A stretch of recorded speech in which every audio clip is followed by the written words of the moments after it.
Hi friends, welcome back. Jahil Pakistanis crying, Modi supports Israel, Pakistan supports Palestine. अरे बाप रे, क्या सोच है इनकी।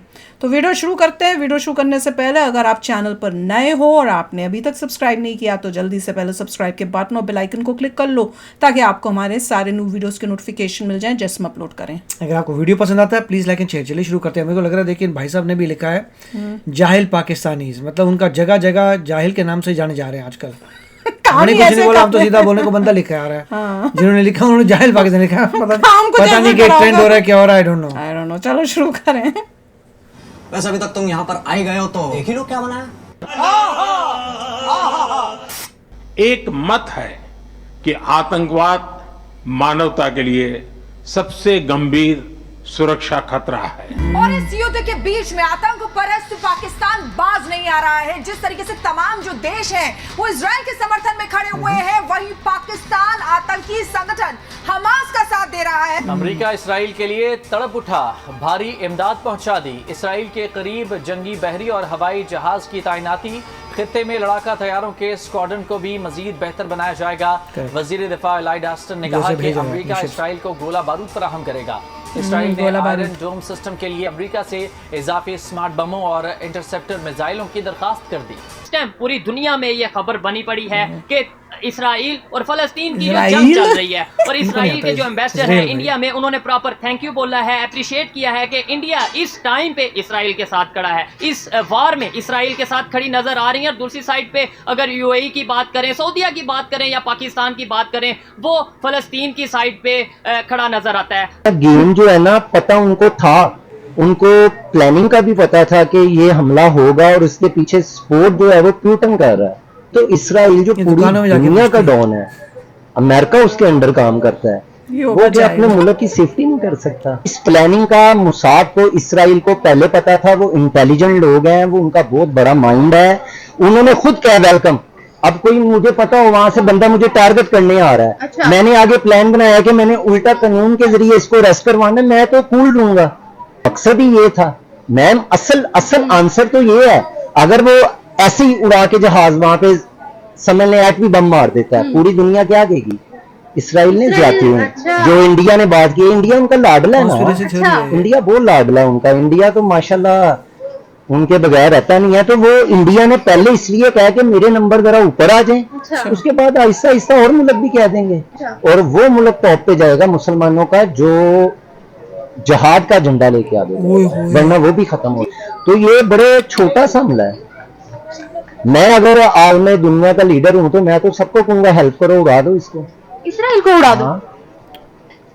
जंग है लेकिन वो इस चीज पे भी वॉच करेंगे। पहले तो ये बताएं कि पाकिस्तान इस पोजीशन पे है कि किसी के साथ खड़े होने या ना खड़े होने से उसको कोई फायदा या नुकसान होगा। बिस्मिल्लाहिर्रहमानिर्रहीम।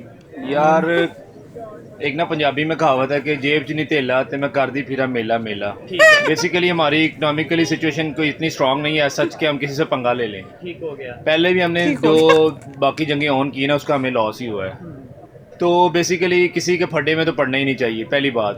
लेकिन बीइंग मुस्लिम हमारा ये फर्ज भी है कि देखिए उन्होंने फलस्तीन पे क्या कुछ नहीं किया इसराइल ने। बीइंग मुस्लिम हमें गुस्सा तो आता है, ताइश भी आता है, करना भी चाहिए, लेकिन ना इंसानियत कहीं ना कहीं फैक्टर ना हावी हो जाता है। कहीं ना कहीं इंसानियत का फैक्टर हमारे ना ऊपर आ जाता है। इस्लाम भी हमें यही सिखाता है, लेकिन इस्लाम हमें जिहाद का दर्स भी देता है। जहाँ आपका हक है वहाँ आप छीन भी सकते हैं। लेकिन मेरे हिसाब से तो इकोनॉमिकली हम ऐसा इतने स्ट्रांग नहीं है कि हम आज के दौर की अगर बात करें। और दूसरे नंबर पे इसराइल ने प्रॉपर थैंक्स बोला है इंडिया को, जैसे इंडिया ने स्पोर्ट्स उनको स्पोर्ट का जो ऐलान कर दिया कि हम इसराइल के साथ खड़े हैं, और वो बड़ी खुल्लम खुल्ला उन्होंने ऐलान किया है। क्या समझते हैं इंडिया जैसी इकॉनमी, इंडिया जैसा कंट्री या इस तरीके से दूसरे कंट्री जब सपोर्ट कर रहे हैं तो क्या आप देख रहे हैं? यार हमारा ना इंडिया के साथ कोई कंपैरिजन नहीं है, पहली बात तो ये।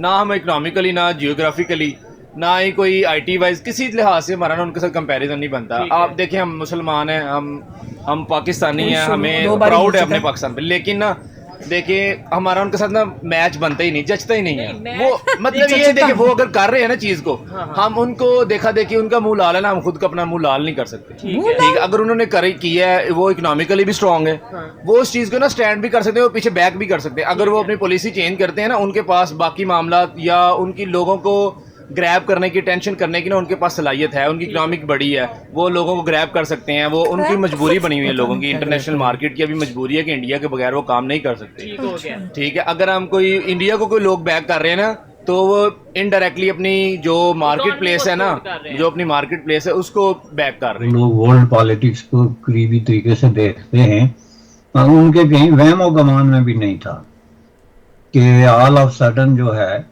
वो इस तरह का एक ड्रास्टिक किस्म का एक्शन शुरू हो जाएगा हमास की तरफ से, और उसके जवाब में इसराइल की तरफ से एक फुल स्केल वार जो है वो चल पड़ेगी, और उसके नतीजे में दोनों तरफ से इतनी लोग जो हैं वो शहीद होंगे या मारे जाएंगे या इमारतें तबाह होंगी, ये चीजें। तो ये अनप्रिडिक्टेबल मैं इसलिए भी कह रहा हूँ कि लेट अलोन दी जो लोग जिन्होंने नजर रखी हुई है, लेकिन जिन लोगों का काम ही यही है, जिसमें कि इजरायली जो सीक्रेट सर्विसेज हैं और इंटेलिजेंस एजेंसीज हैं, जिनके बारे में ये मशहूर है कि गाजा में एक आदमी के साथ एक इंटेलिजेंस ऑफिसर तैनात है, और उसके अलावा जो जदीद टेक्नोलॉजी है लेटेस्ट, इतना हो जाता है पता चल, जिसमें ड्रोन से लेके तो सर्विलेंस इतने सारे के जो जदीद तरीन तरीके हैं वो इस्तेमाल किए जाते हैं। किस मकसद के लिए?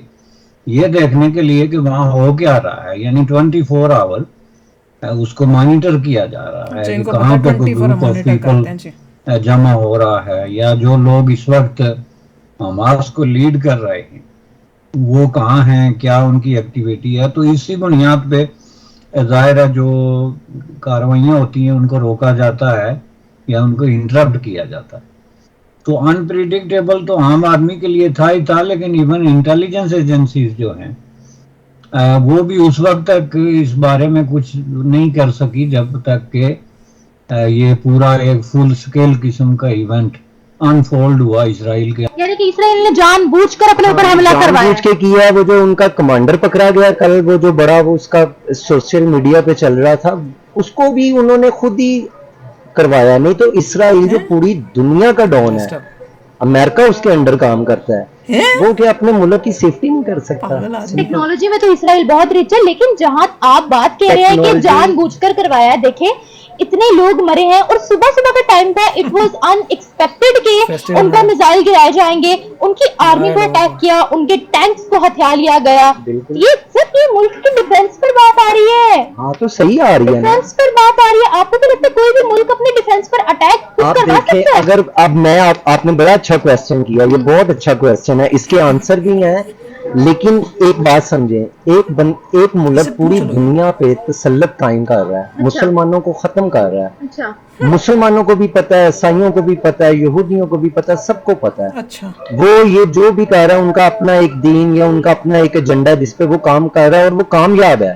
कामयाब इसलिए है कि हम मुसलमान जो है आपस में इत्तेफाक नहीं है, गरदार में हम बिक जाते हैं। और वो अभी ये तो उसका आगाज है, ये आप ये समझे, उसने हमले का जवाब आज दे दिया 200 मिसाइल से, तो वो आगे कुछ नहीं करेगा। 5000 मिसाइल से, हाँ तो इससे भी ज्यादा करेगा। और जब हाँ नहीं इसराइल, अच्छा इसराइल, आज फलस्तीन ने तो इतने नहीं किया, आज तो ज्यादा इसराइल ने किया है ज्यादा। तो ये नहीं पता। अब यही बात जब जाएगी ना यूएन में, यूनाइटेड नेशन में, तो इसराइल ने बड़ा मासूम सा चेहरा बना के कहना जी मेरे पे हमला हुआ है। नेतन्याहू ने बड़े स्टाइल से कहना है, और उनको जो अंदर से आग लगी हुई है कि हमारे पे हमला हो कैसे गया या हमारी मुसाद को पता क्यों नहीं चला। तो इसमें जो है ना गेम जो है ना, पता उनको था, उनको प्लानिंग का भी पता था कि ये हमला होगा, और इसके पीछे सपोर्ट जो है वो प्यूटन कर रहा है। सच्ची में लिखा बिल्कुल ठीक था, दिन में तो दिमाग ही नहीं है यार, एक से एक बढ़कर। जिस तरह के पास एक फेस्टिवल हो रहा था जहाँ पे डांसिंग हो रही है, पार्टीज हो रही है, जो भी हो रहा है, वो वहाँ से हमास निकला, उनके वहाँ पे आया, उसने लोगों को सीधा गोलियों से भून डाला। अब वहीं से उस लड़की को जिसको उठा के गए थे वहाँ से लेके गए थे, यूँ आ रहे हैं। तो क्या मतलब इजराइल को सब पता था और वेट करे थे इसके लिए कि वहाँ से भागे हुए आएंगे, लोगों को मारेंगे, वो कुछ नहीं करेंगे। 5,000 रॉकेट भेज देंगे और आयरन डोम कुछ पकड़ पाएगा, कुछ नहीं पकड़ पाएगा, इजराइल बैठा रहेगा।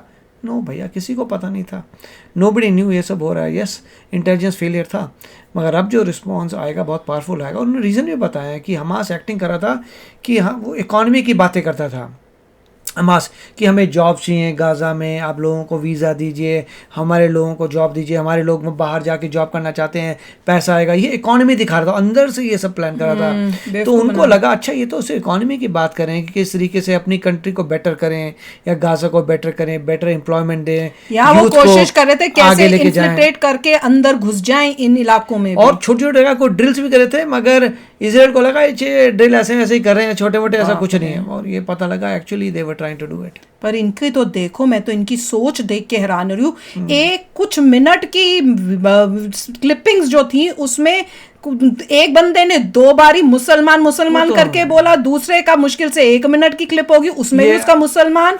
बस यही सोच हर पैराग्राफ में इनके पहले रिलीजन फर्स्ट की सोच नजर आती है, बिल्कुल टोटली कट्टर। उसी की वजह से इनका देश नहीं। और मुझे को इस बात पे हैरानी होती है, जो माइक लेके खड़ा होता है वो इस टाइप की भाषा यूज नहीं करेगा, पर जितनी भी मोस्टली पब्लिक होगी उसकी भाषा यही है। तो ये समझ नहीं आता कि जो खड़े हैं उनकी भी तो सोच यही होगी। वो लड़की ये दिखा रही है, देखो भैया मैं तो तुम्हारे साथ हूँ, तुम मेरे व्यूअर्स जो मुझे पैसा भेजो, ये तो इनसे सुनो, तुम ये जो दूसरे लोगों से इनके सुनो, मुझे पैसा देते रहना तो मेरे। मुझे तो ये लगता है इनकी सोच जो है 99% सारे पाकिस्तानियों की, क्योंकि ये लाइव तो है नहीं, टेलीकास्ट इसे रिकॉर्ड किया है, और रिकॉर्ड में देखना ना करती शो, क्योंकि ये तो बहुत ही गलत लोगों को ये समझ नहीं, उनको लोगों को लाइव हो रहा है, लाइव थोड़ा और रिकॉर्ड किया पूरा, उसे चूज किया क्या दिखाना था, लोगों को दिखाया उसने। और वो बंदे को सुना है, वो लास्ट में जो बोला कि भैया इसमें पुतिन भी इन्वॉल्व है, मैं तो उसकी बातें सुन के हैरान हो रही थी कि पहले तो भैया उन्होंने खुद ही करवाया है, उनकी साजिश है। उसका जो लॉजिक वो बता रहा था मेरे को, तो उसको यही नहीं पता था कि भैया किसने किसको रॉकेट मारे, वो 200 कर रहा है, 5,000 थे, हर चीज में उसकी नॉलेज जीरो। बाप रे, इट वाज शॉकिंग यार। तो चलो आप ही शेयर करना अपने थॉट्स, चलते हैं, मिलेंगे नेक्स्ट वीडियो में बहुत ही जल्द। Till then take care and bye bye. तो अगर आप मेरे इस चैनल पे नए हो तो जल्दी से सब्सक्राइब के बटन को हिट करो और बेल आइकन को क्लिक करो, ताकि आपको मेरा जब नया वीडियो मैं लगाऊं आपको उसके बारे में जल्दी से पता चल जाए।